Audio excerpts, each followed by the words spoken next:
Shalom, friends, and welcome to Walking the Ancient Path, where we journey back into the language, landscape, and life rhythms of the Scriptures, exploring the world of the Bible as its original hearers would have known it. I'm your host, Sully, joined by our trusted companions, Decan, our scholar of ancient Hebrew thought, and Hope, a storyteller who seems to walk right out of the hills of Judea. Glad to be with you, Noah. This one's rich with meaning. And may the tent flaps be open wide, because this is a prayer worth gathering around the fire for. Today's episode centers on a reimagining of one of Paul's prayers, not just translated into English, but rephrased using the thought patterns, symbols, and sensory language of ancient Hebrew life. Decan, what makes this kind of paraphrase so different from what we usually read? Most of us read scripture shaped by Greek categories, abstract ideas, logical structure, disembodied spirituality. But the Hebrew world is physical, relational, and lived. Instead of wisdom, they'd talk about seeing. Instead of power, they'd speak of God's arm or hand in action. Yes, their theology wasn't in books, it was in flocks and fields, in fire and stone. They watched Yahweh in the movement of clouds, in the thunder over Sinai, in bread falling from the sky. So when Paul says things like enlightened hearts or immeasurable power, we're putting Hebrew wine into Greek wineskins? Exactly. So this paraphrase takes Paul's meaning and reclothes it in the language of fire, path, treasure, and strong hands.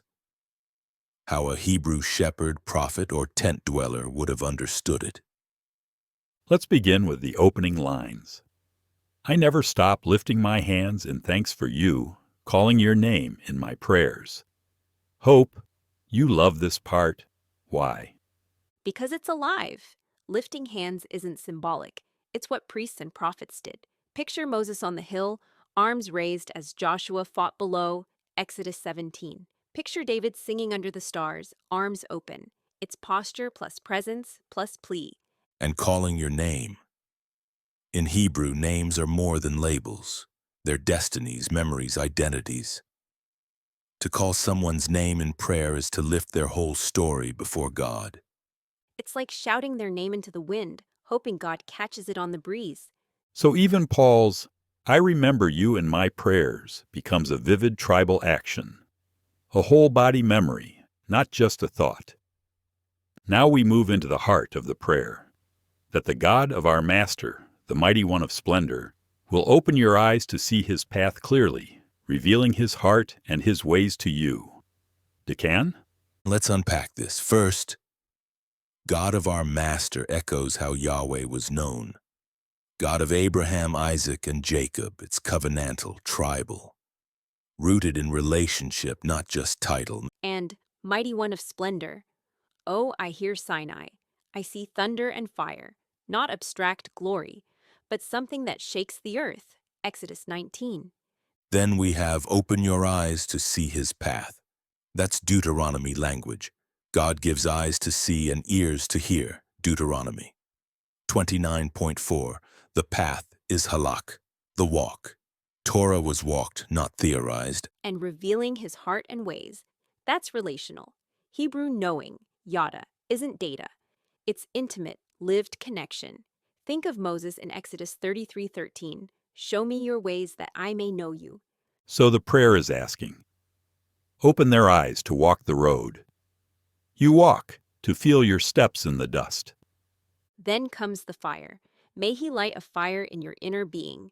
Now that is Hebrew poetry. Yes, it echoes Jeremiah 29. His word is like a fire shut up in my bones. This is about passion, conviction, calling.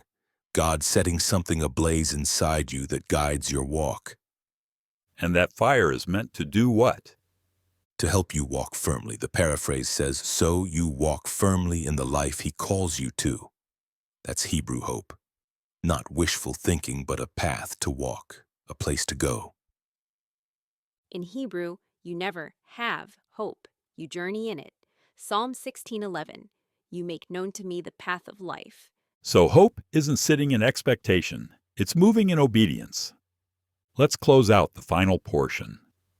knowing the treasures of his covenant promise among his holy people and the boundless strength of his hand working in us who trust him. Covenant treasures.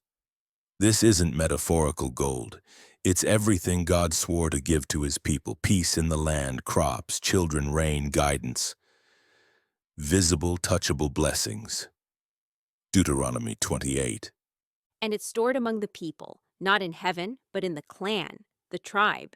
This isn't personal salvation, it's covenant family inheritance. Then we get the boundless strength of his hand, a classic Hebrew metaphor for God's active power. Exodus 15:6. Your right hand, O Lord, shattered the enemy. His hand isn't a symbol. It's what lifts, strikes, blesses, leads. When God moves, his hand is doing the work. And that same strength? It's what raised Messiah from death's grip.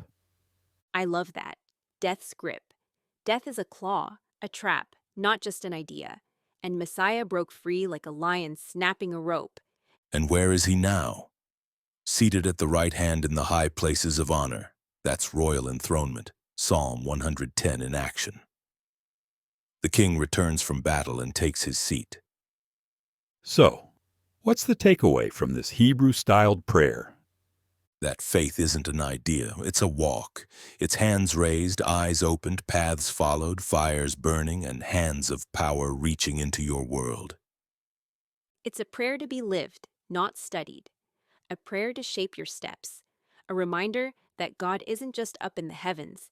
He's at your side, walking the path with you.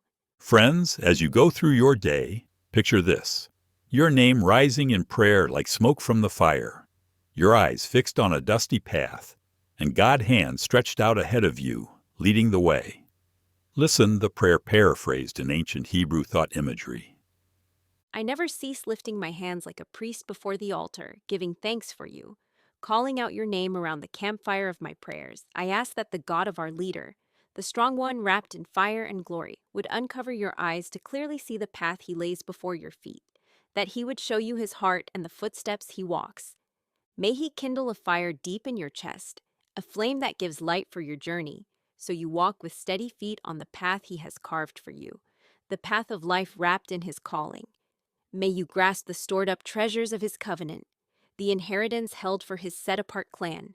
May you feel the reach of his mighty arm, full of strength that never runs dry, the same strength that broke the grip of the grave and stood up the anointed one from the dust, setting him in the seat of honor at his right side, high above all rulers and kings. Friends, if you have areas of interest you'd like to explore further, questions or comments, please don't hesitate to let us know. Until next time, keep your hearts kindled and your feet moving.